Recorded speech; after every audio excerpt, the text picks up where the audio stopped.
उसका नाम आपको पता लगेगा क्या है, मगर उसका निष्कर्ष ये है कि हमें अपने जीवन में थोड़ा सा समय जरूर निकालना चाहिए भगवान और अपने भारतीय संस्कृति और आध्यात्मिकता को समझने के लिए। आज के युग में जो कि बिजी एज है, मगर कहावत है जहां चाहा वहां राह।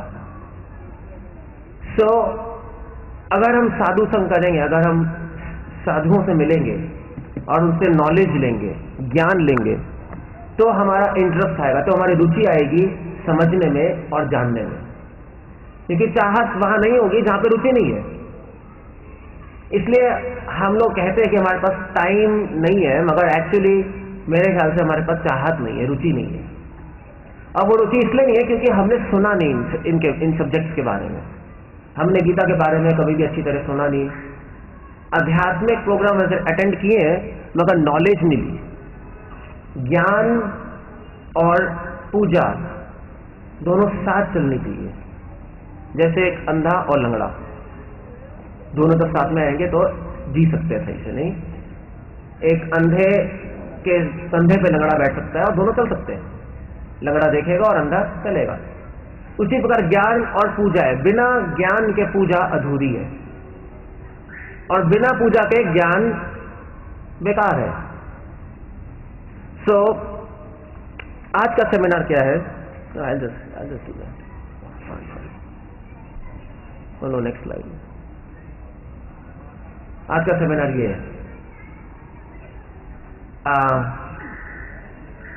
हमारा कुछ देखने का नजरिया होता है।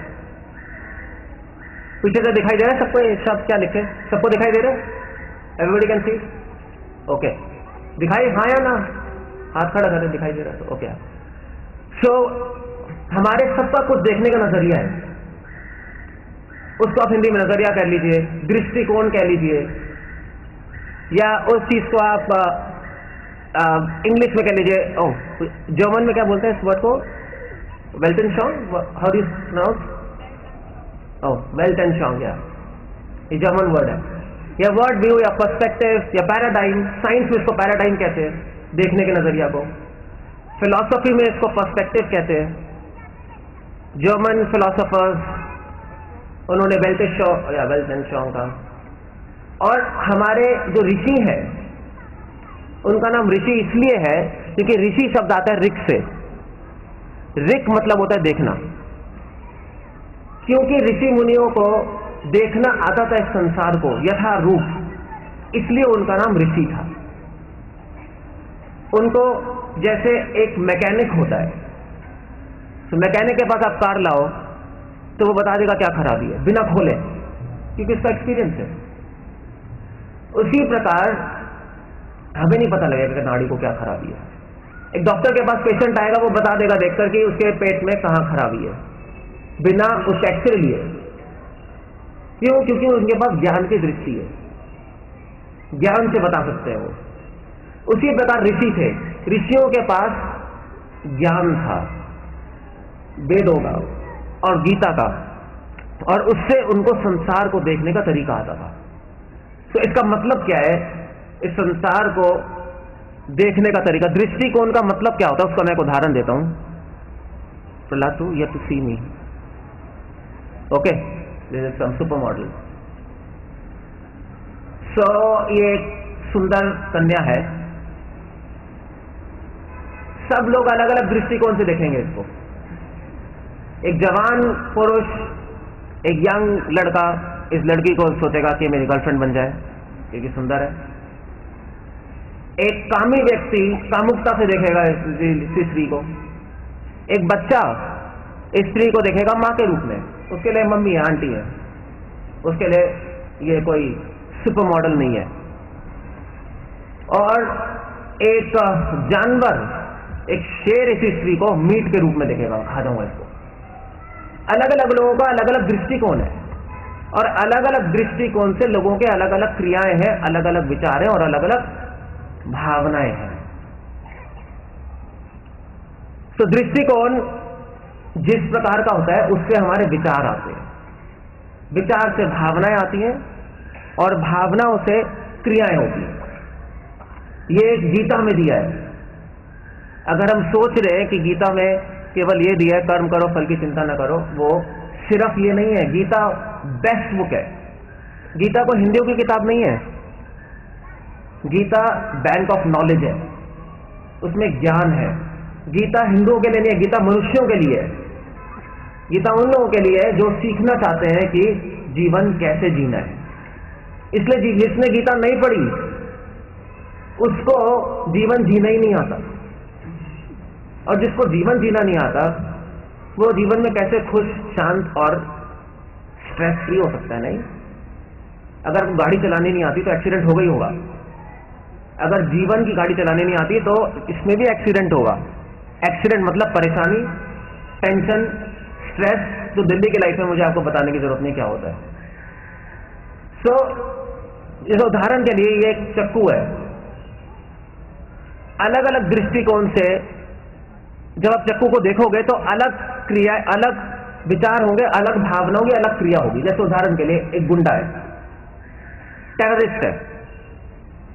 टेररिस्ट का दृष्टिकोण है कि मैं सबको मार दूंगा। नहीं, उसने अपने माइंड में विचार बना रखा है, जो भी मेरे सामने आएगा उसको मारूंगा। जब वो चक्कू देखेगा तो क्या करेगा? उसके विचार कैसे होंगे? उसका विचार होगा मैं इस चक्कू को उठा के इस्तेमाल करूं। भावनाएं क्या होंगी? भावनाएं होंगी क्रोध की, द्वेष की, अगर टेररिस्ट होगा, अगर नेशनल टेररिस्ट फॉर एग्जांपल जो भी होगा। और क्रिया क्या होगी? क्रिया होगी पेट में घुसाएगा। नहीं, अगर कोई व्यक्ति डॉक्टर है, उसका दृष्टिकोण है कि मुझे संसार के लोगों की मदद करनी है, और वो एक चक्कू देखेगा तो क्या करेगा? तो सोचेगा चलो मैं चक्कू उठाता हूं। उसके विचार क्या होंगे? ठीक है, अगर वो सर्जन होगा उसके विचार होंगे मैं इसको इस्तेमाल करूंगा ऑपरेशन करने के लिए। भावना क्या होंगी? भावना होंगी कल्याण की, और क्रिया क्या होगी? ऑपरेशन। दृष्टिकोण से भावनाएं, क्रियाएं और विचार बिल्कुल अलग हो गए। तो मैं आपको ये क्यों बता रहा हूं? ये मैं आपको इसलिए बता रहा हूं क्योंकि भागवत गीता हमें दृष्टिकोण बदलना सिखाती है। जितने भी वेद हैं, शास्त्र हैं, हमारा दृष्टिकोण बदलते हैं। कुछ लोग केवल योगी और ध्यानी होते हैं, वो विचारों को बदलने में बिलीव करते हैं। ध्यान लगाओ, ओम, अपने विचार बंद कर दो, यही है ना योगी ध्यानी। उनके हिसाब से विचारों को पकड़ो, जब विचार खत्म हो जाएंगे तो आप मुक्त हो जाओगे। मगर ये संभव नहीं है, विचारों को खत्म करना संभव नहीं है। विचार अगर खत्म हो गए उनमें पैसे आ जाएंगे, तो ऐसे भी लोग हो गए। तो भावनाओं से खेलते हैं। जो लोग कथाकार होते हैं वो भी भावनाओं से खेलते हैं, मन लुभाने वाले कीर्तन करके। जो नैतिक लोग हैं, मॉरल, तो कहते हैं अपनी क्रियाएं बदलो, देखो चोरी मत करो, डाका मत डालो, वो ऐसी बातें करते हैं। मगर भागवत गीता दृष्टिकोण को बदलती है, क्योंकि अगर दृष्टिकोण बदल जाएगा तो भावनाएं, क्रिया और विचार अपने आप बदल जाएंगी। यही मैंने पहले बताया। नहीं, अगर दृष्टिकोण नहीं बदलेगा तो आप भावनाएं बदल लो, मगर थोड़ी देर बाद फिर से वैसे ही हो जाओगे, क्योंकि दृष्टिकोण नहीं बदला आपका। टेररिस्ट को, अगर किसी चोर को आप थोड़ी देर बताओ कि भी अच्छा होना चाहिए, देखो मतलब तुम्हें खून नहीं करना चाहिए, कन्विंस कर दो, थोड़े टाइम तो नहीं करेगा। मगर क्योंकि वो अंदर से उसका दृष्टिकोण ही ऐसा है कि मुझे सब बेकार है, उसका फिर से उसका दृष्टिकोण उसकी भावनाओं को खराब कर देगा। इसलिए शास्त्र हमारा दृष्टिकोण बदलते हैं। विचार, क्रियाएं और भावना पे ज्यादा चिंता नहीं करते, हमारा संसार को देखने का ढंग बदलना चाहिए। तो गीता में क्या कह रहे हैं कृष्ण? गीता में कृष्ण कह रहे हैं दृष्टिकोण कैसे बदलना है, उसके बारे में आपको बताऊंगा अभी। गीता में कृष्ण 16वें अध्याय में और 17वें अध्याय में दृष्टिकोण की बात कर रहे हैं, और ये उदाहरण है वेदों से, तैत्तिरीय उपनिषद से, और गीता के 16वें 17वें अध्याय में ये हम है। और हमारे चारों तरफ कुछ कोश है, 5 कोश रहते हैं। 5 कोश मतलब 5 दृष्टिकोण। हर व्यक्ति इस संसार में अलग अलग ढंग से संसार को देखता है, और जितने सारे देखने का ढंग है उसको हम 5 भागों में बांट सकते हैं, कृष्णा कहते हैं। जैसे उदाहरण के लिए आप लोगों को बांट सकते हो, नहीं, चाइनीज, इंडियन, अमेरिकन, एक सिस्टम ये है नेशनैलिटी के अनुसार, कोई फॉर्म आएगा अभी क्या हो, या जेंडर के अनुसार फीमेल मेल, या एजुकेशन के अनुसार लिटरेट इलिटरेट। गीता के अनुसार कृष्णा इस तरह से बांट रहे हैं लोगों को, 5 तरह के लोग हैं। कैसे, किस आधार पे? जेंडर नहीं है, नेशनैलिटी नहीं है, उनके दृष्टिकोण, देखने के नजर पे। क्योंकि अगर हम दृष्टिकोण को समझ जाएंगे तो हम उसको बदल सकते हैं। ओके, सो पहला दृष्टिकोण है अन्नमय कोश। ये कृष्ण के, एक्चुअली कृष्ण जीनियस है, ये सब गीता में दिया है। मैं आपको ये सब इसलिए बता रहा हूं कि जिससे आप प्लीज इस प्रोग्राम के बाद बुक्स लीजिए और गीता लीजिए, और भी छोटी छोटी किताबें उसको लेके पढ़िए, क्योंकि जब तक ज्ञान नहीं होगा तब तक हमें लगता रहेगा कि हम ज्ञानी हैं। जब ज्ञान होता है तब समझ आता है कि मैं तो मूर्ख हूं। एक मूर्ख का लक्षण वही होता है कि वो अपने को ज्ञानी समझता है, एक ज्ञानी का लक्षण होता है कि वो अपने आप को अज्ञानी समझता है, और इसलिए वो सीखता रहता है। तो कृष्ण समझा रहे हैं कि अन्नमय कोश, 99% लोग इस संसार में, उनका दृष्टिकोण ये है संसार को देखने का कि संसार मजे के लिए है। यही है ना दृष्टिकोण,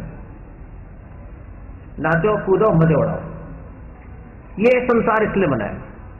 और कैसे होगा? संसार की चीजें लो, खाना, अन्न मतलब खाना होता है, मगर अन्न का मतलब होता है मुंह से खाते हैं उसको अन्न कहते हैं, जो आंख से खाते हैं उसको भी अन्न कहते हैं शास्त्रों में। सो आंख से हम क्या खाते हैं? रूप, अच्छी चीजें देखते हैं, सो टीवी जैसे। और हम जो हाथ से काम करते हैं, हाथ की चीजों से जो हम करते हैं उसको भी अन्न कहते हैं, क्योंकि हाथ का आहार स्पर्श है। तो हम घर लेते हैं, कार लेते हैं, सेल फोन लेते हैं, टीवी लेते हैं, हम चीजें इकट्ठी करते रहते हैं, चीजें खाते रहते हैं, हमारा मन खाता रहता है। क्यों? क्योंकि हमें लगता है इससे हमें मजे आएंगे। क्यों मजे लेना आता है? क्योंकि हमारा दृष्टिकोण ही है, बचपन से हमारा दृष्टिकोण है मजे उड़ाओ, जस्ट डू इट। ये संसार तुम्हारे लिए बना है और तुम ही हो सब कुछ, तुम कुछ भी कर सकते हो। ये हमारे माइंड में आइडियाज डाले गए हैं, ये हमने खुद ले लिए हैं, और इसलिए हम चीजें इकट्ठा करते रहते हैं, इकट्ठा करते रहते हैं। और इसको कहते हैं कृष्णा अन्नमय कोश। इस दृष्टिकोण कहते हैं अन्नमय। 99% लोगों का दृष्टिकोण यहां तक होता है बस। कुछ इंटेलिजेंट लोग होते हैं, वो समझ सकते हैं कि देखो हम जो भी संसार में सुख ले रहे हैं उसमें भय भी है। नहीं, अगर हम भोग कर रहे हैं, इतना सारा मजे कर रहे हैं, खाना खा रहे हैं, इतना सब कुछ मजा आ रहा है, मगर प्रॉब्लम यह है कि उसमें भय रहता है रोग का। भोग में भय है रोग का, बीमारी का डर लगता है, नहीं, या ज्यादा मीठा खाएंगे डायबिटीज हो जाएगी। बचपन में तो समझ नहीं आता, जैसे जैसे बड़े होते हैं हमें पता लगता है यार ये तो गड़बड़ है। या ज्यादा हम एसी वेसी में रहेंगे तो स्पॉन्डिलाइटिस हो जाएगी। जैसे जैसे हम बढ़ते भोग करते रहते हैं, बड़े होते रहते हैं, जैसे हमें डर लगता रहता है बीमारी का। तो भोग करने में रोग का भय है। धन कमाने में हमें लगता है मजा आएगा, धन भी कमाते नहीं। या हम चीजें इकट्ठी करते हैं, गाड़ी बंगला, उसमें हमें भय रहता है उसको खोने का। गाड़ी बंगला आएगा, अब पता नहीं यार कभी छूट जाए। हमारी प्रतिष्ठा, राजा इतना बड़ा व्यक्ति है, उसको भय रहता है, सबसे टॉप पोजीशन पे जाके भी आपको भय रहेगा। किस बात का? डिफेमी का। डिफेमी कैसे कहेंगे? क्या क्या शब्द है? आपका अपयश, या अपयश, अपयश ठीक वर्ड है। हाँ, बदनाम, बदनाम ठीक वर्ड है। बदनाम होने का नहीं, जितने आप प्रतिष्ठित हो जाओगे उतने ही बदनाम होने का डर रहेगा। यही जाते हैं ना लोग संसार में, मगर हर चीज में भय है। एक बुद्धिमान व्यक्ति देख सकता है, अगर बहुत सुंदर हो आप तो आपको सुंदरता खोने का भय रहेगा। एक सुपर मॉडल है, उसका मैं इंटरव्यू सुन रहा था, तो वो कह रही थी देखो मैं जितनी सुंदर हूं उतना ही मैं हर क्षण भय में रहती हूं, क्योंकि मुझे हर क्षण अपने आप को उतना ही सुंदर बना के रखना पड़ता है, उतना स्टैंडर्ड रखना पड़ेगा। नहीं, हर दिन मैं सोचती हूं कि मैं इससे सुंदर कम ना लगूं, इसलिए मुझे हर दिन 4-4 घंटे उतना ही बिताना पड़ता है अपने आप को उतना सुंदर मेंटेन करने के लिए। तो हमें लगता है सुंदरता में मजे, मगर उसमें भय भी है। हमें लगता है कि बहुत बुद्धिमान बन जाएंगे तो उसमें मजे, उसमें भी भय, वाद विवाद का भय। कि बहुत बुद्धिमान होते हैं, उनको लगता है यार कोई मुझसे ज्यादा बुद्धिमान आके मुझे हरा देगा डिबेट करके। सो प्रतिष्ठा में, भोग में, सुंदरता में यही चाहिए हमें। यही अन्नमय कोश है। खाने में जिसमें भी हम मजे करते हैं उसमें भय रहता है। गर्लफ्रेंड बनाएंगे उसमें भय छोड़ के भाग जाएगी। सबको है नहीं, आजकल तो है ही। टीवी देखेंगे, सेलफोन देखेंगे, हमें लगता है उसमें मजा आएगा, उसमें भी भय हमें। टीवी और अरे बच्चे देखेंगे, पेरेंट्स को भय बच्चे बिगड़ जाएंगे, बच्चों को भय है कि पेरेंट्स हम पे ध्यान नहीं देते। सब जगह प्रॉब्लम है। पॉलिटिशियन बन जाओ, हाँ बहुत बड़े पॉलिटिशियन है, ओके बन सकते हैं, मगर उसमें भी भय है सीट खोने का। इसलिए बुद्धिमान व्यक्ति सोचता है, 99% लोग तो अन्नमय कोश में रहते हैं, मजे करते हैं, इकट्ठा करते रहते हैं। 1% उसमें से आदमी सोचता है इसमें तो भय है, तो मैं क्यों ना भय हटाऊं। पहले उसका दृष्टिकोण बन जाता है भय का। शुरू में तो दृष्टिकोण था मजे का, जब जवान होते हैं यही होता है ना, कोई चिंता नहीं, मजे करो। जैसे जैसे बड़े होते हैं हमारा दृष्टिकोण बदल जाता है संसार को देखने का। हमें भय लगने लगता है, यार संसार में प्रॉब्लम है इतनी, रिश्तेदार की प्रॉब्लम, उसकी दोस्त की प्रॉब्लम, ये प्रॉब्लम, वो प्रॉब्लम, बैंक अकाउंट, पैसे, ये टैक्स, LIC पॉलिसी। दृष्टिकोण हमारा बिल्कुल अलग हो जाता है बड़े होकर। और फिर हम उस भय को हटाने के लिए क्या करते हैं, कुछ तो करेंगे सॉल्यूशन। उस भय को हटाने के लिए हम पैसे कमाते हैं। तो जो इस प्राण, इसको प्राणमय कोश कहते हैं। स्ट्रगल फॉर एग्जिस्टेंस, प्राण मतलब लाइफ। धीरे धीरे हमारा जब बड़े होते हैं हमारा दृष्टिकोण बन जाता है, भैया अपना जीवन चलाओ किसी तरह, शो चलना चाहिए, चाहे बीवी बच्चे की, चाहे पत्नी पत्नी की बन नहीं रही, या चलना चाहिए गाड़ी किसी तरह बना के रखो, लोग क्या कहेंगे। चाहे पैसे है नहीं, दिखाओ पैसे हैं बहुत, लोग क्या कहेंगे। तो एक भय का जीवन जीता है आदमी, चिंता का जीवन। इसलिए शंकराचार्य कह रहे हैं कि बाला तावा पीड़ा सकता। बचपन में तो बच्चे खेलने से आसक्त होते हैं, मजे करते हैं। उनका छोटा बच्चा होता है, उसका बिल्कुल पूरा मन होता है अन्न खाने में, अन्नमय कोश। बड़े होते हैं तो मजे करते हैं। बाला तावत पीड़ा सकता, तरुणी तावत तरुणी सकता। जब हम जवान हो जाते हैं तो गर्लफ्रेंड बॉयफ्रेंड मजे। वृद्धा तावत चिंता सकता। जब जैसे जैसे बूढ़े होते हैं चिंताएं सताने लगती है, हाय अब क्या होगा, अब क्या होगा। हमारा दृष्टिकोण भय चिंता का बन जाता है, और फिर हम सोचते हैं कुछ करो यार, पैसे होंगे तो फिर कोई प्रॉब्लम नहीं होगी, पैसे से मैं सब कुछ ठीक कर लूंगा। ये हमारा दृष्टिकोण बन गया। कृष्णा कह रहे हैं ऐसे सोसाइटी में दो तरह के लोग हैं, मोस्टली अन्नमय कोश, प्राणमय कोश। ये कृष्णा की डिवीजन है। कृष्णा जीनियस है, गीता परफेक्ट किताब है नहीं, हम सब सही कह रहे हैं, कृष्णा है नहीं परफेक्ट है। मगर इन 1% लोगों में से कोई 1% आदमी, 1% होते हैं कुछ लोग, वो बुद्धिमान होते हैं, वो कहते हैं यार ये गड़बड़ है, मेरा दृष्टिकोण तो भय का बन गया है, मैं तो स्ट्रेस में जी रहा हूं। तो मैं ऐसा करता हूं, जैसे फॉर एग्जाम्पल अगर आप बहुत ज्यादा रसगुल्ले खाओगे, रसगुल्ले खा खा के बोर हो जाओगे, है नहीं, तो आपको कुछ और खाना पड़ेगा। कभी आप बहुत अच्छे अच्छे कपड़े पहनो, जैसे स्टाइल नहीं होता लोगों का, स्टाइल चेंज होता रहता है। आज से काफी साल पहले स्टाइल था साड़ी पहनने का सपोज, फिर लोग बोर हो गए साड़ी पहन के, फिर धीरे धीरे स्कर्ट पहनने लगे, लड़कियों की बारे में बात कर रहा हूं। फिर मिनी स्कर्ट हो गई, फिर नो स्कर्ट हो गई, अब ये स्टाइल आ गया। अब अमेरिका में, इंडिया में तो ये आ गया, अब अमेरिका में लोग बोर हो गए स्कर्ट पहन के, मिनी स्कर्ट पहन के, अब वो दोबारा से कह रहे दोबारा साड़ी पहने, वहां पे लोग साड़ी पहनते। तो ये चलता रहता है संसार में, एक चीज से बोर होते दूसरी चीज आती है, फिर उसी चीज से बोर कर दूसरी चीज आ जाती है। पहले फैशन था लो हील्स का, फिर हाई हील्स का हो गया, फिर से लो हील्स का आ गया, ऐसे ही हो रहा है। तो लोग कहते हैं, कुछ लोगों ने कहा संसार में बड़े मजे हैं, अन्नमय कोश, उनका दृष्टिकोण हो गया। कुछ बुद्धिमान लोगों ने कहा नहीं यार, इस मजे में तो भय, उनका भय का दृष्टिकोण हो गया। फिर कुछ लोगों ने कहा नहीं यार, भय और ये सब छोड़ो, स्ट्रेस आ रहा है इससे, मजे भी छोड़ो, ये सब स्ट्रेस है, ये संसार सुंदर है, भयानक नहीं है। उनका पल्ला वहां से वहां पे पहुंच गया। इसको कहते हैं मनोमय कोश। कुछ लोग कहते हैं संसार सुंदर है, यहाँ पे गीत है, यहाँ पे नाच है, यहाँ पे पोएट्री है, यहाँ पे ड्रामा है, यहाँ पे नाट्य है, यहाँ पे कविता है। वो लोग इसमें से चलते हैं, उसको कहते हैं मनोमय कोश।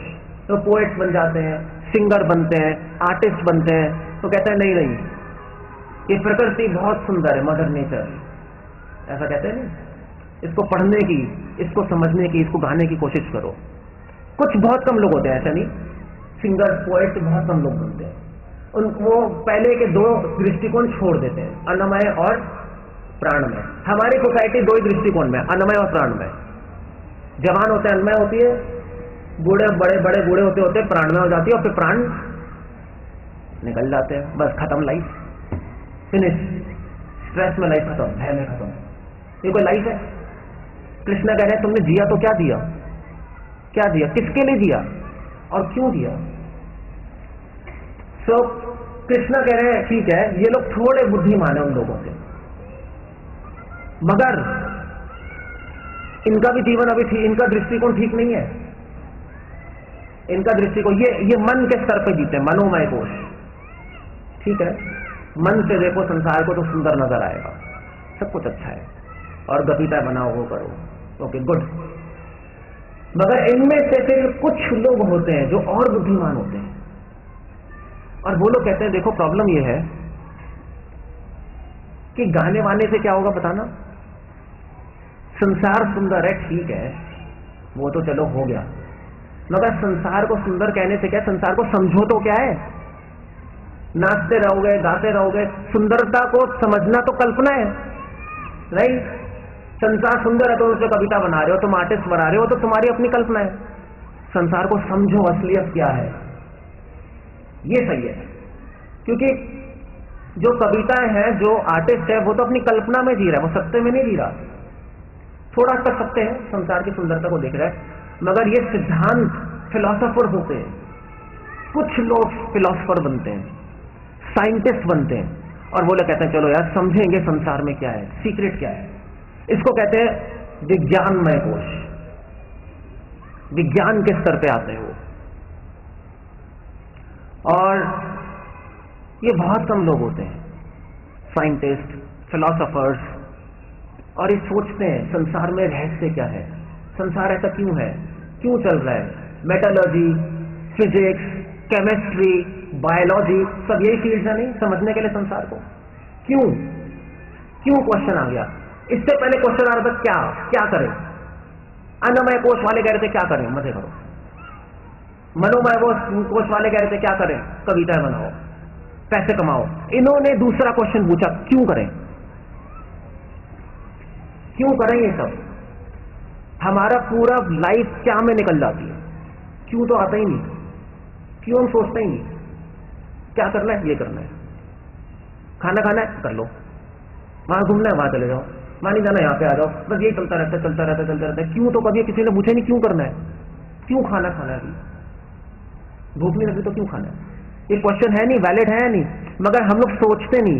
इस जीवन को जिसमें केवल क्या होता है क्यों नहीं होता, उसको पशु जीवन कहते हैं, वो एनिमल होता है। कृष्णा कह रहे हैं, कृष्णा कह रहे हैं वो मनुष्य होते भी जानवर, क्योंकि जानवर भी ऐसे ही जीता है। क्या करना है, अब ये दिखाई दिया ये कर लो, ये दिखाई दिया ये कर लो, ये दिखाई दिया ये कर लो। कृष्णा कह रहे तुम जीना आते जानवर की तरह, वो तुम्हारी मर्जी है, मगर अगर जानवर की तरह जियोगे तो जानवर बनोगे, अगर मनुष्य की तरह जियोगे तो मनुष्य बनोगे। रूल तो ऐसा ही है, देखो गीता का नियम तो यही है। सो अगले जीवन में हमें जानवर की बॉडी मिल जाएगी, अगर आप मानते हैं कि अगला जन्म होता है नहीं होता। अगर आप नहीं मानते तब भी होगा, आपके मानने ना मानने से कुछ नहीं होता। ये साइंटिफिक फैक्ट है कि अगला जन्म होता है। ये साइंस में अब साइंटिस्ट इस निष्कर्ष पे आ रहे हैं कि अगला जन्म है।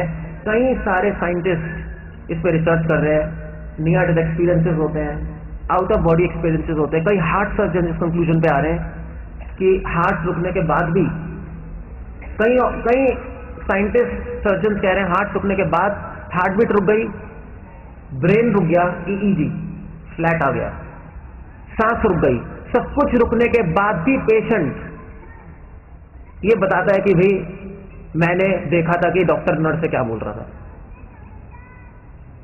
ये बोल रहा है। मेरे साथ खुद हुआ, मैं ऑपरेशन कर रहा था, मैं जब हॉस्पिटल में था तो एक पेशेंट को ऑपरेशन किया तो उसका, मेरे सर भी एचओडी, सो उसका हार्ट रोक दिया। और हार्ट सर्जरी में हार्ट को रोकना पड़ता है, जो कॉम्प्लेक्स हार्ट सर्जरी होती है, ब्रेन सर्जरी में भी रोकना होता है। सो मशीन पे लगा देते हैं, हार्ट लंग मशीन पे। उसका ईईजी भी ऑलमोस्ट, उसके ब्रेन फंक्शन भी बंद हो गया, उसको ब्रेन ट्यूमर था। और उसका ऑफकोर्स सांस तो बंद ही हो जाती है, कान बंद कर दिया, आंख बंद कर दी, ऑपरेशन के समय सब बंद होता है। मगर उसके बाद जो ऑपरेशन हो गया तो पेशेंट ने आके बोला कि उसने हमारे एचओडी को बोला कि तुम इतने घटिया इंसान हो, मेरी जान जा रही थी और तुम नर्स के साथ तुम फ्लर्ट कर रहे हो, फ्लर्टिंग समझते हो, मजाक कर रहे हो तुम नर्स के साथ। और उसने केस कर दिया एचओडी पे, ये सामने हुआ है मेरे। अब क्वेश्चन ये है कि इसको पता कैसे लगा कि वो क्या बोल रहे थे, क्योंकि अगर दिमाग काम नहीं कर रहा, हृदय काम नहीं कर रहा, तो पता कैसे लगा उसको सब कुछ। तो कई साइंटिस्ट, कई ऐसे केसेस हो रहे हैं, आप गूगल पे सर्च करना near death experience, out of body experience, उसमें भी मैं लेक्चर देता हूँ। जो कॉलेजेस जाता हूँ मैं, यूथ्स के, मेडिकल कॉलेज, इंजीनियरिंग कॉलेज, तो उसमें हम बताते हैं दुनिया में बहुत चीज़ें हो रही है, मगर वो चीज़ें आपको तब पता लगेंगी जब आप सुनोगे, जब आप समझने की कोशिश करोगे, जब आप ऐसे प्रोग्राम्स में आओगे। सो ये सारी चीज़ें साइंटिस्ट सोचते हैं और फिलोसफर सोचते हैं, ये विज्ञान में कोर्स है। मगर इन सब में से कुछ बहुत इंटेलिजेंट लोग होते हैं। अब वो कौन होते हैं, वो कहाँ रहते हैं, वो स्टेज पे बैठे और अभी आपके सामने आए थे, सब नाच रहे थे। वो ज़्यादा इंटेलिजेंट होते हैं। पता है क्यों इंटेलिजेंट होते हैं? इसलिए नहीं इंटेलिजेंट होते कि वो नाच रहे हैं, लोगों को लग रहा होगा यार समय नष्ट कर रहे हैं अपना, नाच रहे हैं, कूद रहे हैं। जो थोड़े ज़्यादा इंटेलिजेंट होते हैं वो ऐसा सोचते हैं। मगर एक्चुअली हम सिर्फ नाच नहीं रहे, हम सिर्फ भगवान का नाम नहीं ले रहे, मगर हमें पता है हम क्यों कर रहे हैं सब। और जब आपको पता लग जाएगा तो आप भी करोगे, 100% श्योर, अगर आपको पता लग गया। कुछ इंटेलिजेंट होते हैं लोग, उनको कहते हैं ऋषि, जो सत्य को देख सकते हैं, जो ये देखते हैं कि इसमें भी प्रॉब्लम है, इन सब दृष्टिकोण में प्रॉब्लम है। और प्रॉब्लम क्या है? प्रॉब्लम यह है कि चाहे आप अन्नमय कोश पे हो, आपका दृष्टिकोण हो, चाहे आप प्राणमय कोश में हो, चाहे मनोमय कोश, चाहे विज्ञानमय कोश, सबके सब इस संसार को अपनी दृष्टि से देख रहे हैं, है नहीं? ये प्रॉब्लम है, ये लोग समझ जाते हैं। साधु का मतलब ही होता है जो समझ जाए कि एक्चुअली अपनी दृष्टि से संसार को नहीं देखना। तो कुछ लोग समझते हैं तो गड़बड़ है। जो अन्नमय कोश पे है, जो कह रहा है मैं मजे करूंगा, बस चीजें इकट्ठा कर लो, वो अपनी दृष्टि से देख रहा है संसार को, वो सोच रहा है संसार मेरे मजे के लिए बना है, ऐसा उसने सोच लिया, क्या वो सत्य है? नहीं है। जो मनोमय कोश पे है, वो सोच रहा है ठीक है मैं पैसे कमाऊंगा, मेरा भय खत्म होगा, संसार भयानक है, वो उसका दृष्टिकोण है। साइंटिस्ट और फिलोसफर वो सोच रहे हैं संसार में रहस्य है, वो उनका दृष्टिकोण है। मगर एक्चुअली कुछ इंटेलिजेंट लोग सोचते हैं कि एक्चुअली मुझे संसार को देखना कैसे चाहिए वो भी तो सीखना पड़ेगा। मैं अपने मन से थोड़ा ना कुछ देख सकता हूं, कुछ भी अपने मन से नहीं। ये संसार क्यों बना है और मैं क्यों हूं यहां पर, मैं इसको कैसे देखूं, ये कौन बताएगा? ये बहुत अच्छा क्वेश्चन है, नहीं? इससे पहले सारे लोगों ने क्वेश्चन नहीं पूछा, उन्होंने बस संसार को देखना शुरू कर दिया अपने ढंग से। मेरे हिसाब से ठीक लगता है, मेरे हिसाब से मजे करो, मेरे हिसाब से पोएम बनाओ, सुंदरता को देखो, मेरे हिसाब से रहस्य को देखो, साइंस करो, ठीक है आपके हिसाब से। मगर आपने संसार थोड़े ना बनाया है। अगर हमें समझना है संसार को देखना कैसे, तो किससे पूछना पड़ेगा? जिसने संसार बनाया है, सिंपल। अगर आपको मार्केट में एक डब्बा मिल जाए, अगर मान लीजिए अब अफ्रीका के जंगल चले जाओ, उस जंगल में आपका सेलफोन गिर जाए और फिर आप आ गए, और वहां पे जंगल में वो नहीं होते ट्राइबल लोग, क्या कहते हैं उनको, आदिवासी, वो अपना कीर्तन करते हुए अपना जो भी कर रहे हैं, और उन्होंने सेलफोन देखा, उन्होंने कहा ये क्या है, उनको नहीं पता है क्या है, उन्होंने कहा बड़ा अच्छा डिब्बा है, हम इसकी पूजा करें। उनका दृष्टिकोण ये है सेलफोन देखने का नहीं। कुछ लोगों ने कहा नहीं नहीं पूजा नहीं करेंगे, हम इसको अपने गले में लटकाएंगे, औरतों के बड़ी सुंदर लगेंगी क्योंकि ये डब्बा बड़ा अच्छा है दिखने में, इसमें लाइटें आती है। नहीं, वो ऐसा सोच रहे हैं। एक बच्चे को दोगे सेलफोन, बच्चा आएगा बड़ा अच्छा है, मुंह में रखेगा सीधा, बड़ा अच्छा खाना है, उसका दृष्टिकोण ये है। मगर एक्चुअली सेलफोन है किसके लिए, वो कौन बताएगा? जिसने सेलफोन बनाया है। जब तक वो नहीं पूछेंगे उससे, तब तक अपने मन से कुछ ना कुछ करते रहेंगे और असली में सेलफोन का यूज नहीं कर पाएंगे जिसके लिए बना है। ना उनको फायदा होगा, सेलफोन तो खराब हो ही जाएगा मुंह में डालोगे तो इसी प्रकार संसार है, संसार भी सेलफोन की तरह। हमें सेलफोन पड़ा हुआ मिला, मगर हमें संसार में हमें सेलफोन मिला था, मगर संसार में हम आए, वही हमने आंख खोली तो हमें संसार पड़ा हुआ मिला। अब क्या करेंगे? सबने अपने मन से सोचना शुरू कर दिया। उसने कहा यार मजे करो, किसी ने कहा सुंदर है, किसी ने कहा रहस्य है। मगर प्रॉब्लम ये थी, आपने कभी ये क्यों नहीं पूछा कि भैया ये सेलफोन बनाया किसने, संसार बनाया किसने, है क्यों? जिसने बनाया उससे पूछो ना। अगर ये डिजाइन है तो डिजाइनर होगा नहीं होगा? अगर क्रिएशन है तो क्रिएटर होना चाहिए। तो किसने संसार बनाया है और कैसे पता लगेगा कि ये संसार क्यों बनाया है? उसका सिंपल तरीका है, ये आप देख रहे हो लॉ बुक। तो लॉ बुक क्या है हमारी लॉ बुक गीता है। गीता में कृष्णा कह रहे हैं, कृष्णा कौन है? कृष्णा भगवान है। भगवान समझा रहे हैं भाई मैंने संसार क्यों बनाया है। मुझसे पूछ लो यार, क्यों अपना दिमाग लगा रहे हो? अपना दिमाग लगा के उल्टी फुल्टी चीजें करोगे तो कभी खुश नहीं रहोगे। अपने मन से अगर कुछ नहीं कुछ सोच के करते रहोगे तो अच्छी तरह संसार को इस्तेमाल नहीं कर पाओगे जिसलिए बनाया है, और नहीं इस्तेमाल होगा तो कभी भी संतुष्ट नहीं होगे। तो गीता में कृष्ण ने कह रहे हैं संसार क्यों बनाया उन्होंने। सो ये सीक्रेट है, जिसको ये पता है उसको सब कुछ पता है। कृष्ण कह रहे हैं अपना दृष्टिकोण बदलो। मैंने संसार इसलिए बनाया है क्योंकि इससे तुम्हें मेरा स्मरण हो और इस संसार की चीजें इस्तेमाल करके मेरी सेवा कर पाओ, उपकरण के रूप में, इंस्ट्रूमेंट के रूप में। इसलिए मैंने तुम्हें संसार दिया है। संसार मैंने तुम्हें गिफ्ट दिया है, डरने के लिए नहीं दिया, सुंदरता गाने के लिए नहीं दिया, इसका रहस्य जानने के लिए नहीं दिया, चीजें इकट्ठा करने के लिए नहीं दिया। इसलिए दिया है कि तुम ये देखकर स्मरण कर पाओ ये किसने बनाया है और इसकी चीजें इस्तेमाल करो मेरी सेवा के लिए। ये भगवान ने इसलिए बनाया था। हम कर कुछ और रहे, हम कर कुछ और रहे। जिसलिए भगवान ने बनाया हम कुछ और करेंगे तो फिर लाइफ में कैसे होगा? काम ही नहीं चलेगा फिर तो। सो सिंपल है, सिंपल है। ये दृष्टिकोण रखना है हमें। ईशावास्यम इदम सर्वम यत् किंचित जगताम जगत। ईशोपनिषद भी यही कह रही है, सब कुछ भगवान का है और भगवान के लिए है। Of Krishna, by Krishna and for Krishna. Simple, ये दृष्टिकोण है। अगर ऐसा दृष्टिकोण रखोगे जो कि सही है, तो अब अपने मन से नहीं बनाया हमने, ये भगवान कह रहे हैं, गीता सिखा रही है हमें। तब क्या होगा? तब बिल्कुल स्टोरी अलग हो जाएगी।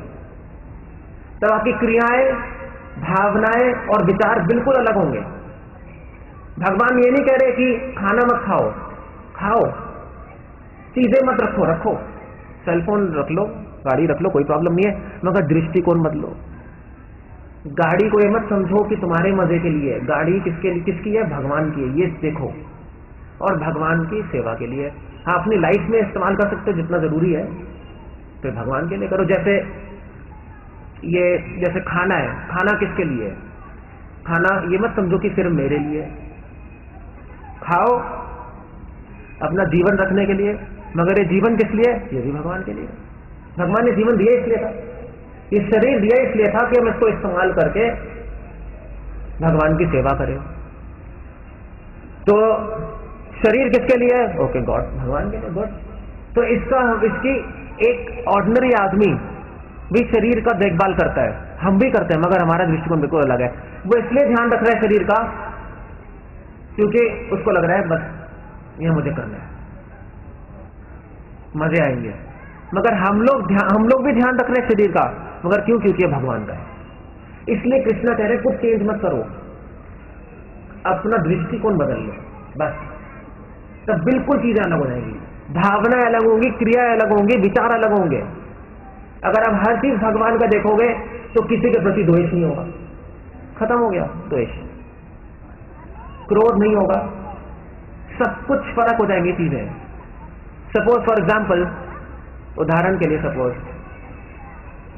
आप लोग यहां पे बैठे हो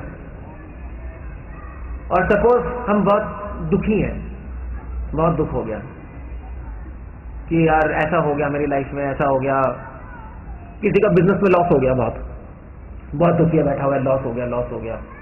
आपका दोस्त आया, आपके दोस्त ने कहा यार क्या प्रॉब्लम है, लॉस हो गया। वो क्यों देख रहे हो जो खो गया, वो देखो ना जो है।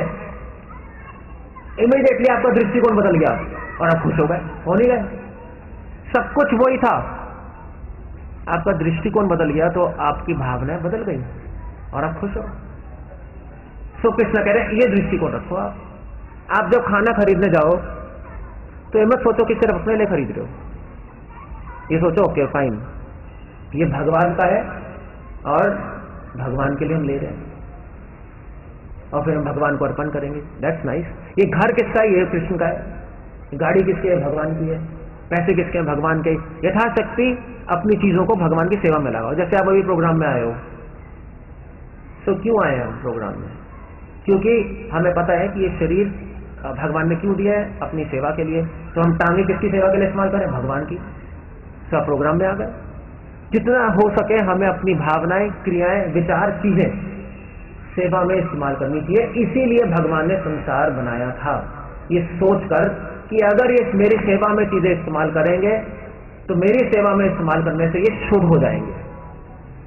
भगवान के साथ कांटेक्ट होने में हम शुद्ध हो जाते हैं। जैसे टेंट है, ये शादी के लिए भी इस्तेमाल हुआ होगा, मगर शादी के लिए नहीं बनाए।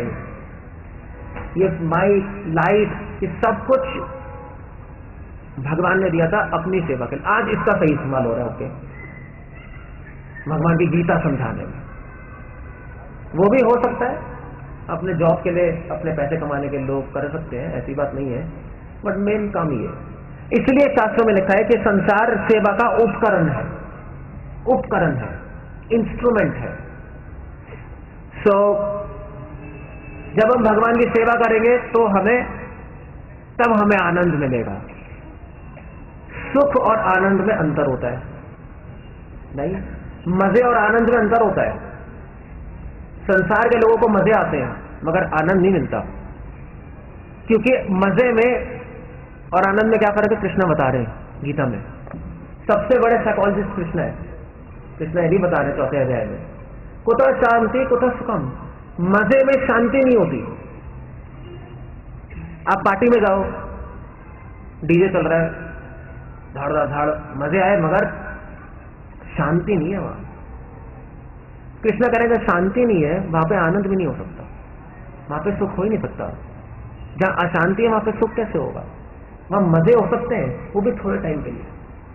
तो ये जो कुछ बुद्धिमान लोग होते हैं, ये जो गीता पढ़ते हैं, उनको समझ आ जाती है सीक्रेट, और वो फिर अपना दृष्टिकोण बदल लेते हैं।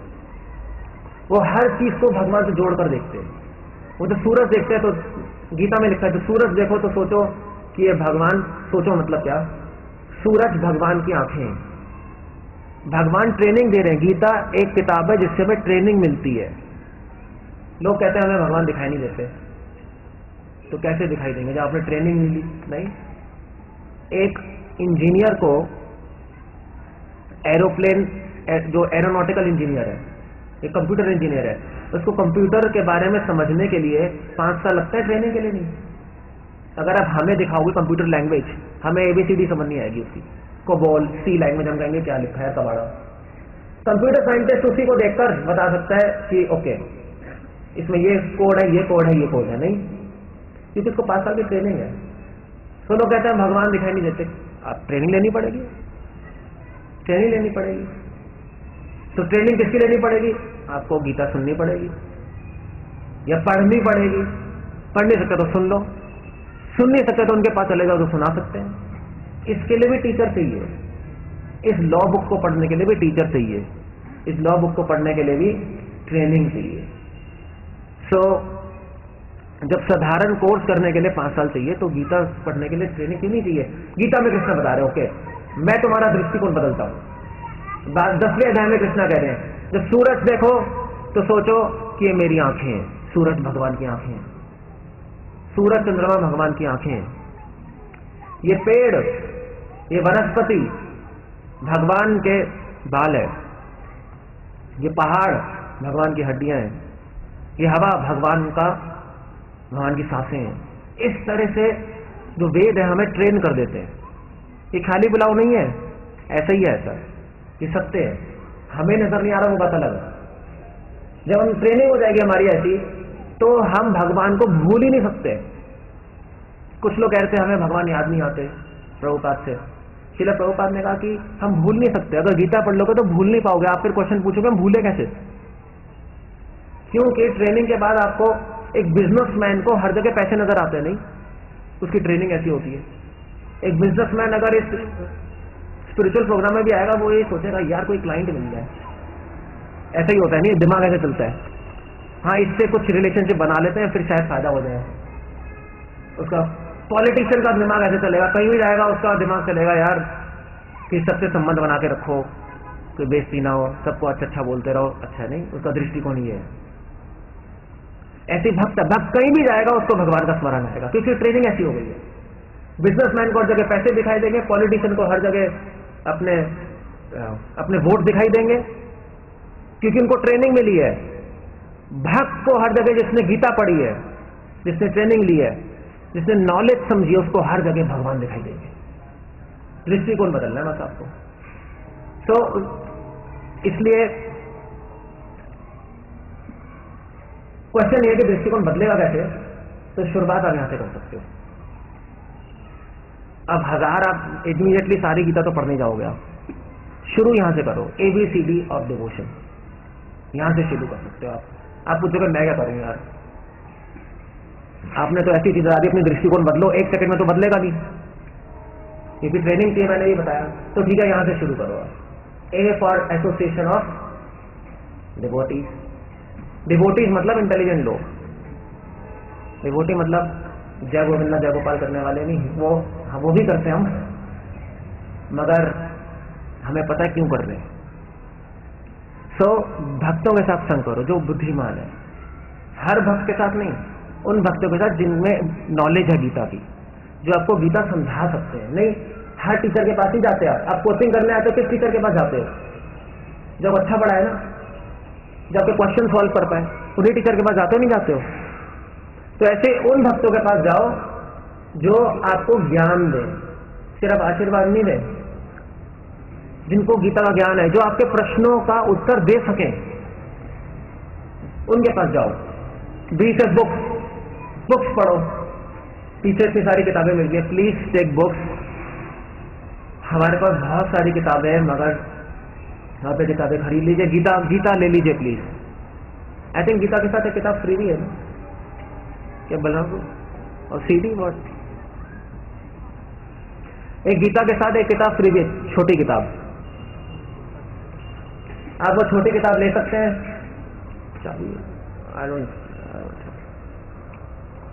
गीता के साथ वो छोटी किताब ले सकते हैं। और I don't think so. You have to disturb me in between here. वो पढ़िए किताब, और भी किताबें वो लीजिए, बुक्स पढ़िए, टाइम निकालिए। बेसिकली टाइम निकालिए, टाइम निकल जाएगा। अगर आपने सेमिनार ढंग से सुना है तब आपका टाइम नहीं निकलेगा, क्योंकि अब आपको पता लग गया है कि एक्चुअली दृष्टिकोण बदलने के लिए नॉलेज चाहिए, दृष्टि बदलने के लिए ज्ञान चाहिए होता है। ज्ञान सिर्फ पूजा से नहीं बदलती दृष्टि। अगर आपका ज्ञान नहीं होगा तो भगवान को भी अलग दृष्टिकोण से देखोगे। भगवान को भी आप एक अपने आइटम में रख लोगे घर के, गाड़ी, बंगला, कार, भगवान। गाड़ी भी मजे करेंगे, बंगला भी मजे करेंगे, खाने भी मजे करेंगे, भगवान से भी मजे करेंगे। भगवान आप मेरे लिए, मैं आपके लिए नहीं हूं। मुझे आशीर्वाद दीजिए, मुझे ये दीजिए, मुझे वो दीजिए। तो भगवान को मैं अलग दृष्टि, शूर्पणखा भी भगवान को अलग दृष्टिकोण से देख रही थी। शूर्पणखा राम के पास आई, क्या किया उसने? राम मुझसे शादी करो, तुम जवान पुरुष हो। भगवान भी आपके सामने आ जाए, अगर आपका दृष्टिकोण गलत है तो भगवान को भी आप अलग ढंग से देख लोगे। तो सामने भी आ जाए। सीता देवी क्या कर रही थी? श्री राम है, ये भगवान है, इनकी सेवा करनी चाहिए। तो भगवान से मिलने की ज्यादा हमें इच्छा नहीं है। पहले आप अपना दृष्टिकोण बदलोगे, तब भगवान आएंगे आपके सामने, तब हम समझ पाएंगे भगवान कौन है। उल्टा नहीं होगा, पहले भगवान आएंगे नहीं, फिर दृष्टिकोण नहीं बदलेगा। वो आ जाएंगे तो हम शूर्पणखा की तरह हो जाएंगे। अगर भगवान यहाँ पे आ जाए ना बाई चांस अभी, हाँ बताओ क्या चाहिए, सब लोग कहेंगे भगवान भगवान, लाइन लग जाएगी। मेरी गाड़ी खराब हो गई, मेरा बैंक अकाउंट हो गया, मेरा वो हो गया, बस यही ध्यान आएगा। क्योंकि हमारा दृष्टिकोण ऐसा बना हुआ है, अन्नमय कोश है, अन्नमय कोश। हमारी आदत है मजे करने की, हमारा अपना काम चलना चाहिए बस, दैट्स इट। सो ये अच्छा नहीं है दृष्टिकोण। सो बुक्स पढ़ो, बहुत जरूरी है बुक्स पढ़ना। आपको जरूरी नहीं है पूरी किताब पढ़ना, गीता ले लो, उसका एक श्लोक रोज पढ़ो। मैंने कई लोगों को बोला है, मैंने देखा है, सुबह उठ के मैंने कई लोगों को बोला कि आप एक श्लोक गीता का पढ़ो बेड से उतरने से पहले, बिना नहाए पढ़ना प्लीज, मेरी रिक्वेस्ट है, बिना नहाए पढ़ना। नहा लोगे तो कभी नहीं पढ़ोगे जीवन में, क्योंकि नहा लोगे तो सब घर का काम शुरू हो जाता है। नहीं, नहाने में 1 घंटा लग जाता है, पहले तो पूरी सुबह खत्म। उठते ही हम दिल्ली की लाइफ में 7 बजे हैं, 8 बजे में भी, फिर 1 घंटा हम नहा के बैठोगे, फिर ऑफिस का टाइम हो गया, सेलफोन आ गया, वो आ गया, फिर पूजा तो कुछ भी नहीं होगी। ये चिंता मत करो कि गीता मैं बिना नहाए पढ़ूंगा, वो चिंता मत करो। चिंता ये करो कि मैं पढ़ नहीं रहा, तो ज्यादा बड़ी चिंता है। तो ज्यादा बड़ी चिंता के लिए छोटी चिंता छोड़ देनी चाहिए। नहीं, सो गीता कभी अशुद्ध नहीं होगी। गीता को आप पढ़ोगे तो आप शुद्ध हो जाओगे। गीता पढ़ने के लिए कोई नियम नहीं है, वेद पढ़ने के लिए नियम होते हैं, स्नान के, शुद्धता के, ये शास्त्रों में दिया है। वेद पढ़ने के लिए नियम होते हैं। कुछ दिन वेद नहीं पढ़ते, पूर्णिमा के दिन शुद्ध होकर स्नान करके पढ़ना चाहिए, शिखाबंदी होनी चाहिए, बहुत सारे नियम है। गीता के लिए नहीं है, क्योंकि गीता महाभारत का भाग है। गीता इतिहास में आती है। तत्रार्भता नियमते स्मरणे न कालः, ये शास्त्रों में दिया है। सो मुझसे किसी ने पूछा था झारखंड में कि अब शादीशुदा है, तो मैंने कभी, मेरे 18 साल हो गए अभी भक्ति में, अपना प्रोफेशन छोड़े हुए, जो भी है वट एवर। सो आपको क्या लगता है मैं शादीशुदा हूँ इस ड्रेस से? कहते नहीं, ऐसे ऐसे ही पूछ रहा था मैं। तो मैंने कहा वैसे आपको सीक्रेट बताता हूँ, मैं शादीशुदा हूँ। तो वो तो अच्छा, मैंने कहा कि पत्नी कहाँ है, छोड़ दिया आपने? तो मैंने उसको अपनी पत्नी निकाल के, मैंने कहा मेरी पत्नी मेरे जेब में है, छोटी गीता थी मेरे पास, मैंने निकाल के देखी, देखो ये मेरी वाइफ। शास्त्रों में लिखा है कि जो सन्यासी और ब्रह्मचारी होते हैं उनकी पत्नी शास्त्र होते हैं। जो गृहस्थ होते हैं उनकी भी 2 पत्नियां होती हैं, जो अच्छे गृहस्थ होते हैं। एक पत्नी तो पत्नी है, दूसरी पत्नी गीता है, उनकी भी 2 पत्नियां हैं। सो आप सब दूसरी शादी भी कर लो प्लीज, आपके यहीं पे शादी करा देते हैं दूसरी। गीता खरीद लीजिए, उसको पढ़िए, रोज सुबह उठिए, गीता को अपने बेड के पास रखिए, पूजा घर में मत रखिए, वहां तक पहुंच ही नहीं पाओगे आप। तो अपने बेड के पीछे रखो जहां मैगजीन्स रखते हो आप, और रात को सोते वक्त उठा के अपना एक श्लोक पढ़ो, सोते वक्त पढ़ लो यहाँ पे, या सोते नहीं, सुबह उठते ही आप उठाओ, बेड पे ही बैठ के एक श्लोक पढ़ लो। श्लोक की व्याख्या है, जैसे मैंने भी बताया, सारे कोश एक्सप्लेन किया, एक्सप्लेनेशन है गीता में इस्कॉन की, वो पढ़ो थोड़ा सा, और फिर उसके बाद पृथ्वी पे पैर रखो, क्योंकि शास्त्रों में लिखा है समुद्र में खेला पृथ्वी, पर्वता तन्मंडले, विष्णु पत्नी नमस्तुभ्यम पास्पर्शम समस्तोदे। शास्त्रों में लिखा है जो व्यक्ति बिना शास्त्रों को पढ़े, बिना ज्ञान के पृथ्वी पे पैर रखता है, वो पृथ्वी पे भार है, वो भार है धरती पे, इसको गीता का ज्ञान नहीं है। सो पैर रखने से पहले आप गीता पढ़ो, तब पृथ्वी देवी भी खुश होंगी। नहीं, पृथ्वी देवी है नहीं है, हमारे सबसे है। हर प्लेनेट का एक कंट्रोलर है, और ये हो भी सकता है नहीं, जैसे इंडिया का कंट्रोलर प्राइम मिनिस्टर है, ऐसे अर्थ का कंट्रोलर एक फीमेल है, जिनको हम पृथ्वी देवी कहते हैं। उसमें कोई इलॉजिकल बात नहीं है, नहीं हो सकता है यहाँ पे ना बैठी हो, मैं सैटेलाइट से कंट्रोल कर दी हूँ, मगर सब कंट्रोल चल रहा है, ये वेदों में दिया है। सो वो खुश होती है, ओके गुड। सो बुक्स, तो चैंटिंग कर सकते हैं आप, चैंट हरे कृष्णा जो हम कर रहे हैं माला पे, एक माला कर सकते हैं सुबह उठ के। जब पूजा करते हो ओम जय जगदीश हरे जो भी है वो भी कर सकते हो, मगर चैंटिंग करोगे तो ज़्यादा अच्छा है, क्योंकि इस एज में नाम लेना बहुत जरूरी है। भगवान का नाम और भगवान एक ही है, ये भी शास्त्र कह रहे हैं। अभिन्नत्वम नाम नामिनो, नाम लोगे तो आप भगवान के साथ ही हो। हमें नहीं पता लग रहा मगर है ऐसा। इस पे भी पूरा सेमिनार है, साइंस ऑफ होली नेम, उसके भी बहुत सारे भर्तृहरि में लिखा है, ऋग्वेद में है, आयुर्वेद में है, पूरी साइंस है कि नाम लेने से क्या होता है और क्यों लेना चाहिए। सिर्फ हम हरे कृष्ण ऐसे नहीं बोल रहे मजे के लिए, आनंद भी आता है, अच्छा भी लगता है, मगर उसके पीछे साइंस भी है, स्पिरिचुअल साइंस। तो कई लेवल्स ऑफ साउंड होते हैं, उसको हमें देखना पड़ता है। तो या नाम, हरे कृष्ण नाम। और डाइट, जब भी खाना खाओ, या तो आप खाना खाओ तो भगवान को ऑफर करो, अगर ये नहीं कर सकते जब भी खाना खाओ प्लीज भगवान को थैंक्स तो कर सकते हो। खाना मदर डेयरी से नहीं आ रहा, आपकी मम्मी से नहीं आ रहा, वो भगवान दे रहे, वनस्पति। सो कोई साइंटिस्ट नहीं बना रहा है वो, तो एटलीस्ट थैंक्स कर सकते हैं। ये जेंटलमैन वे नहीं, ये 4 चीजें कर सकते हैं शुरू में, ये करोगे तो स्टार्ट हो जाएगा। फिर उसके बाद आप लोग हमारे पास आ सकते हैं, जो भी क्वेश्चंस होंगे आप पूछ सकते हैं, पीछे बुक्स मिलते हैं, you can take. And then एक हम सेमिनार भी करने वाले हैं भागवत गीता पे, और आपको स्लिप्स मिली होंगी काउंटर पे नंबर के साथ। सबको, जिसको भी भगवत गीता सेमिनार अटेंड करना है, हम आपको डेट और प्लेस बता देंगे कब होगा, पास में ही करेंगे हम, यहीं कहीं पटपड़गंज में। तो वो आप जो स्लिप है नंबर वाली वो काउंटर पे दे सकते हैं, तो हमें पता रहेगा कि कौन इंटरेस्टेड है सेमिनार अटेंड करने में गीता के। हम 3 दिन करेंगे। मैंने तो अभी आपको एडवर्टाइजमेंट दिया है, बहुत कुछ है बताने को, मगर मैं आपको अभी नहीं बता सकता इतने छोटे टाइम में, बहुत कुछ समझने को भी है। मुझे 18 साल हो गए गीता पढ़ते हुए, अभी भी मुझे नहीं लगती है, अभी भी मैं पढ़ता हूँ। सिर्फ मैं नहीं, जो लोग शास्त्र पढ़ते हैं उनको पता है शास्त्रों में क्या है। हम एक सेमिनार भी देते हैं गीता पे कि गीता में या वेदों में कैसे साइंस है, कैसे फिजिक्स है, मैथ्स है, बायोलॉजी, केमिस्ट्री है। अभी मैं अमेरिका जा रहा हूँ 2 महीने बाद, तो वहाँ पे हार्वर्ड यूनिवर्सिटी में और येल यूनिवर्सिटी में सेमिनार देने वहाँ के लोगों ने बुलाया है, कि उन्होंने कहा बहुत अच्छा है, हमें पता ही नहीं था कि तुम्हारे शास्त्रों में इतना सब कुछ है। वो जानना चाहते हैं भारतीय, हमारी अपनी चीजें हम नहीं जानना चाहते, कितने शर्म की बात है।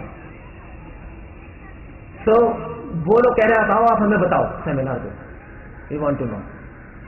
तो मेरी रिक्वेस्ट है आपसे, प्लीज आप लोग बुक्स लीजिए, ये सेमिनार रजिस्टर कर सकते हैं, ये अटेंड कीजिए प्लीज सब लोग। जिसको करना है वहाँ कूपन दे दें काउंटर पे, जहाँ पे आपने अपना नाम लिखवाया था, जहाँ से कूपन लिया था। और ये हमारी साइट है fearandthescene.com, ये मेरी साइट है। इस पे मैं रोज जो लेक्चर देता हूँ, चाहे मैं कहीं भी हूँ इंडिया में या बाहर, रोज लेक्चर देता हूँ और अपलोड करता हूँ।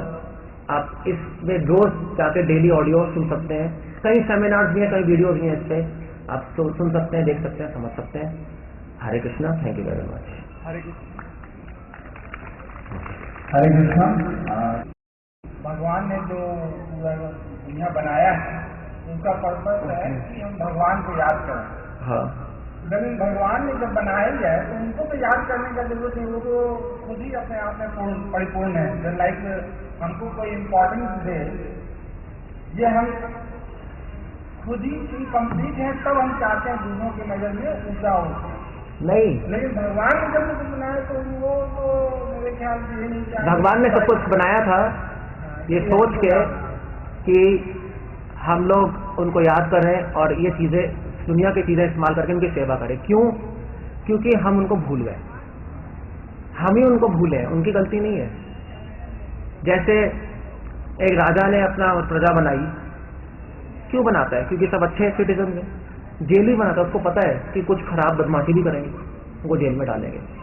तो जेल है, ये जेल है संसार।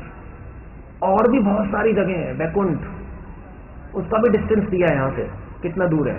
सूर्य सिद्धांत किताब है, वैकुंठ कितनी दूर है वो भी बताया। वहां के लोग भगवान को याद रखते हैं, जो लोग नहीं याद रखते उनको यहाँ भेज दिया, जाओ भैया जेल में। अगर जेल में भी भगवान ने सारी फैसिलिटी दी हमें कि इसको इस्तेमाल करके मेरी सेवा करो, मुझे याद करो और फिर से वापस मेरे पास आ जाओ। ये पर्पस है संसार का, बस पॉइंट ये है। भगवान पूर्ण है, प्रॉब्लम हमारे में डिफेक्ट आ गया, हमारे में डिफेक्ट आ गया। और कोई क्वेश्चन है किसी का? नहीं, पीछे female, I mean to say why last, you know, they are let them sit and ask. पता नहीं इसके बाद हम मिलेंगे नहीं मिलेंगे। अगला दिन किसी ने देखा है, किसी को नहीं पता किसका नंबर लग जाए, nobody knows। Hare Krishna. Hare Krishna. I want to ask, जब हम पढ़ते हैं गीता तो मुझे श्लोक पढ़ने नहीं आते क्योंकि मेरी संस्कृति इतनी अच्छी नहीं है, तो मुझे थोड़ा डर रहता है कि मैं गलत ना पढ़ूं, तो मैं जो हिंदी में लिखा होता है हमेशा सिर्फ वही पढ़ती हूँ।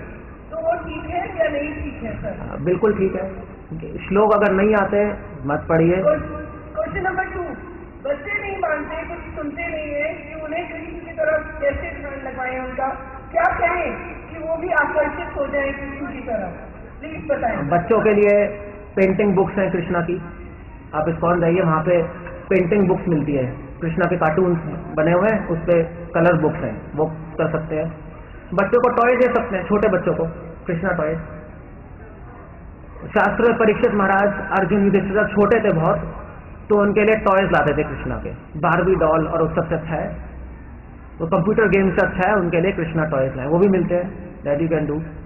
जो थोड़े बड़े बच्चे आते हैं उनको हमारे पास भेज दो, हम उनको थोड़ा साइंटिफिकली और फिलोसॉफिकली समझा सकते हैं, उनको थोड़ा लॉजिक चाहिए, साइंस चाहिए, तो उनको आपको थोड़े, जो जवान बच्चे हैं उनको थोड़ा इंटेलिजेंटली डील करना पड़ेगा, उनको फिलोसॉफी समझाओ, उनको बोलो प्रभुपाद की और बुक्स है, साइंस, फिजिक्स एंड लाइफ, वो पढ़ें, उनको लॉजिक चाहिए, उनको लॉजिक देना चाहिए, वो मजीरे नहीं बताएंगे अभी।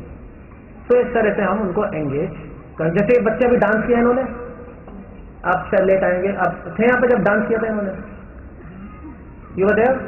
हाँ, तो इन्होंने डांस किया, तो यहाँ पे हम पंजाब में स्कूल चलाते हैं, वहाँ पे इन बच्चों को डांस सिखाते हैं भगवान के ऊपर, तो अपने आप एंगेज, बेसिकली हमें कुछ एक्टिविटीज करके इनको एंगेज करना है। तो अपने आप सोचिए अपनी क्रिएटिविटी से और कैसे हम उनको एंगेज कर सकते हैं भगवान के एक्टिविटीज में, तो अपने आप कृष्ण कॉन्शियस होंगे। ठीक है, नहीं ठीक है? I think this something brief answer. ये just give them, you can stand there only, otherwise you have to again come back. तो वहाँ पे भी है, okay, after this you can give there. Everything is created by God. Yeah. सब झूठ, पाप, पुण्य सभी उन्हीं का ही है, गलत और ठीक। तो हम गलतियाँ क्यों करते हैं? Why there is so much confusion inside our heart that if this what is wrong, why I am doing the wrong thing? Because जैसे सूरज जब उगता है तो रोशनी होती है, अंधेरा कब होता है? कि सूरज अंधेरा कर रहा है, सूरज ढल जाता है तब अंधेरा अपने आप हो जाता है। प्रकाश का, लाइट की एब्सेंस डार्कनेस है, नहीं? उसी प्रकार भगवान जब होते हैं तो हम सही काम करते हैं, भगवान जब नहीं होते तो गलत करने लगते हैं। भगवान गलत नहीं करा रहे, कृष्णा की एब्सेंस हमारी लाइफ में वो हमें गलत कराती है। अगर कृष्णा आ जाएंगे तो कभी गलत नहीं कर सकते, कृष्णा की नॉलेज आ जाएगी, तो भगवान से पाप नहीं आ रहा, भगवान की एब्सेंस हमें मजबूर, हमें मिसलीड कर देती है पाप करने में। That's clear? कृष्णा सूर्य साम माया हो अंधकार। जब कृष्ण रूपी सूर्य हमारे जीवन में नहीं होते, हमारे पास नॉलेज नहीं होती भगवान की, या हम सोचते हैं कि हमें आता है मगर एक्चुअली नहीं आ रहा होता, तब हमारे जीवन में अंधेरा होता है। अंधेरे में तो कुछ पता ही नहीं लगेगा, हम गलत करते रहेंगे। तो भगवान रिस्पॉन्सिबल नहीं है गलत काम के, हम खुद रिस्पॉन्सिबल है। हम भगवान से दूर होते हैं, शुरू कर देते हैं, भगवान के पास रहेंगे नहीं होगा गलत। That's okay. हरे कृष्ण। जैसे कि आपने अलग अलग स्टेज बताई हैं और इससे बता रहे हैं कोई रहस्य के लिए करता है, कोई नाइट है, कोई केयर के लिए। हम जैसे मेरी जैसी ग्रस्त अगर कृष्णा की कृपा हुई है, उन्हें जानना चाहती है और उसके साथ साथ अगर और की एक्टिविटी कर रही हो तो उसे कैसे दोनों को संतुलन बना के चले? नहीं, मैंने ये बताया दृष्टिकोण बदल दो, आप सब कुछ करो। कृष्णा मना नहीं कर रहे करने को, क्योंकि बिना करे तो वैसे भी नहीं रह सकते। हमने जीवन चलाने के लिए काम तो करना ही पड़ेगा। अपनी अपनी हॉबीज भी होती है सबकी, गलत नहीं है, पैसे भी हैं, गाड़ी भी है। अपना दृष्टिकोण बदलिए। आप इस संसार को, चीजों को देखिए, जितना हो सके उन चीजों को भगवान की सेवा में लगाने की कोशिश कीजिए, अपनी लाइफ को, अपनी चीजों को। तब धीरे धीरे हमारी लाइफ में भगवान आ जाएंगे। इनको तोड़ना नहीं है, इनको जोड़ना है। जो है वो रखो, मगर उसमें कृष्णा को डाल दो। जैसे एक ग्लास होता है पानी का, उसमें हम एक इंक डालते हैं, इंक की ड्रॉप, पूरा पानी नीला हो जाता है, नहीं? उसी प्रकार अपने जीवन को कृष्णमय बनाना होता है। तो हर लाइफ के एस्पेक्ट में, हर लाइफ के पहलू में हम भगवान को जोड़ सकते हैं। अगर आपको शौक है सिंगिंग का, तो भगवान के लिए सिंग करो, दैट्स अ गुड थिंग। वो मनोमय कोश है। भगवान ने गाने बनाए कि हम उनके लिए गाने गाए। भगवान, अगर आपको पेंटिंग का शौक है, भगवान की पेंटिंग करिए। अगर किसी को पैसे कमाने का शौक है, पैसे कमाओ, मगर भगवान के लिए कमाओ। कुछ पोर्शन भगवान को दे दो, कोई प्रॉब्लम नहीं है। तो कृष्णा कह रहे हैं सब कुछ मेरी तरफ मोड़ दो। अब मोड़ेंगे कब? जब हमारा दृष्टिकोण होगा कि सब कुछ भगवान के लिए है, तभी करेंगे ना। भगवान के लिए क्यों हम करेंगे, क्यों मानेंगे भगवान के लिए? जब हमें पता होगा सब भगवान का है। हमें कैसे पता लगेगा सब भगवान का है? जब हम गीता पढ़ेंगे, जब हमें ट्रेनिंग होगी कैसे भगवान से हर चीज कनेक्टेड है। ऐसे मान लीजिए हमारे घर में आप कहोगे हमें तो पहले ही पता सब भगवान का है। सब लोग कहेंगे हमें तो पता है, इसके लिए गीता क्या पढ़नी है? पढ़नी पड़ेगी। जैसे आप किसी घर जाओगे, घर में एक आदमी है, 4 औरतें हैं, आपको पता है घर में औरतें रह रही हैं तो ये इसकी है, मगर सबका संबंध उस आदमी से अलग अलग है। एक पत्नी है, एक बेटी है, एक माँ होगी, कुछ होगी। वो संबंध जानने के लिए आपको उस आदमी से पूछना पड़ेगा भी 4 औरतें कौन है। उसी प्रकार हमें पता तो है संसार भगवान का, ये बहुत जनरल नॉलेज है, इतना काफी नहीं है। हमें पता होना चाहिए हर चीज भगवान से संबंधित कैसे। जैसे मैंने बताया सूरज चंद्रमा भगवान की आंखें, हमारा मन भगवान का संकल्प है, भगवान के संकल्प से प्रकट होता है। ये पूरा इतनी डिटेल्स में नहीं बता सकता मैं। गीता पढ़ेंगे आप 16, 17 चैप्टर, 13 चैप्टर, तो उसमें कृष्ण बता रहे कैसे संबंधित है। वो जानेंगे तो फिर हमें सारी चीज बिल्कुल सही जगह पे एज इट इज दिखाई देने लगेगी। हम भी घर में रहते ऋषि बन जाएंगे और आपका भी भगवान का स्मरण होने लगेगा, लाइफ परफेक्ट होगा। That's okay.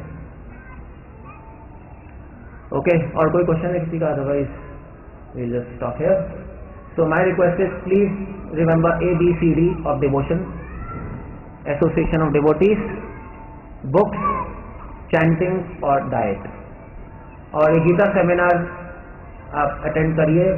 मुझे पता है बहुत सारे क्वेश्चंस होते हैं, आगे भी होंगे। पीछे गीता खरीद लीजिए।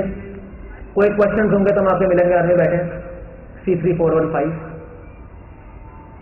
मैं रहता हूँ। आप लोग कभी भी आके पूछ सकते हैं। हम सुबह सुबह अब मैं वहीं रहता हूँ, अगर मैं इंडिया में होता हूँ या अगर कहीं ट्रैवल नहीं कर रहा होता। एवरी संडे हमारा प्रोग्राम होता है। हरे कृष्ण।